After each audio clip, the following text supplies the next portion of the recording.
의롭다 하심을 받은 세 번째 묵상입니다.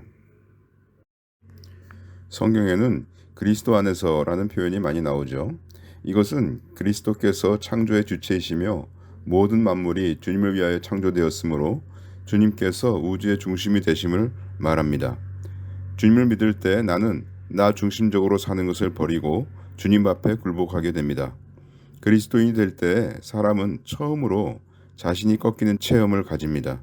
사실 예수님을 믿지 않는 자들은 하찮은 것들에 자신을 내던지며 절하면서 살고 있지요. 돈과 명예, 편안한 직장과 소시민적 삶 등을 그들은 추구합니다. 예수님을 믿을 때 사람은 쓸데없는 것들에게 무릎 꿇던 삶을 버리고 진정한 인격이신 분에게 무릎을 꿇게 됩니다. 어떤 사람은 자신이 정해놓은 목표를 성취하기 위하여 주님께 기도하고 그분을 믿는다고 하는데 그것은 자아 부인이 없는 우상 숭배이죠. 내가 중심이 될 때 주님은 종이 될 것입니다.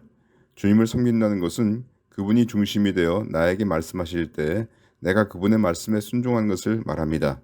이에 대한 것은 시리즈 중에서 이기는 자에서 자세히 설명했으니 그것을 참고하시길 바랍니다.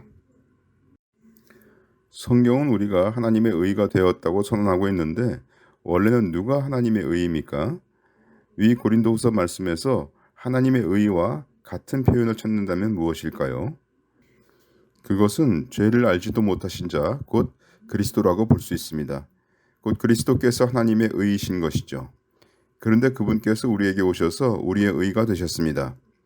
고린도전서 1장 너희는 하나님께로부터 나서 그리스도 예수 안에 있고 예수는 하나님께로서 나와서 우리에게 지혜와 의로움과 거룩함과 구속함이 되셨으니 그렇다면 본래 죄는 누구였을까요?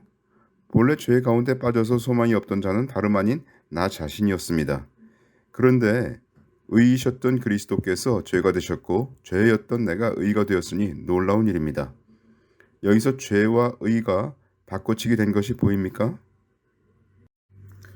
위 말씀에서 그 바꿔치기가 된 것을 표현하는 단어를 찾아본다면 그것은 대신입니다. 원래 십자가에서 죽어야 할 사람은 나 자신인 것을 알 수가 있죠. 주님 그분이 나에게 의가 되셨으므로 내가 가진 의는 완전한 의입니다.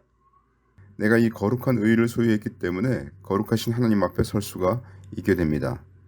도저히 우리 자신의 모습으로는 의롭다함을 받지 못할 우리가 하나님의 의가 되었습니다. 그러므로 자신의 모습을 볼 때 도무지 형편없어서 의롭다함을 받지 못할 것이라고 얘기하는 사람은 예수님의 공로를 전혀 생각하지 않는 사람이거나 예수님의 공로가 별일이 아니라고 생각하는 사람일 것입니다. 그러한 사람이 예수님을 높이지 못하고 자신을 위해서 사는 것은 당연한 것이죠. 그러한 마음으로 하는 봉사나 여러 활동은 결국 자신을 높이기 위하여 쓰일 것입니다. 그와 같이 자신을 높이기 위해 사는 것이 죄입니다.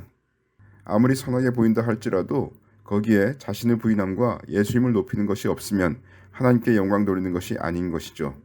그러므로 우리 그리스도인들은 외향적으로 도덕적인 행위인가를 주의할 것이 아니라 내면적으로 하나님과의 관계가 온전한가를 주의해야 할 것입니다. 계시록의 타임라인 제5권 1009편이 출간되었습니다. 전자책은 아래 설명란에 가셔서 무료로 다운받으실 수 있습니다. 종이책은 북극크에서 구입하실 수 있습니다.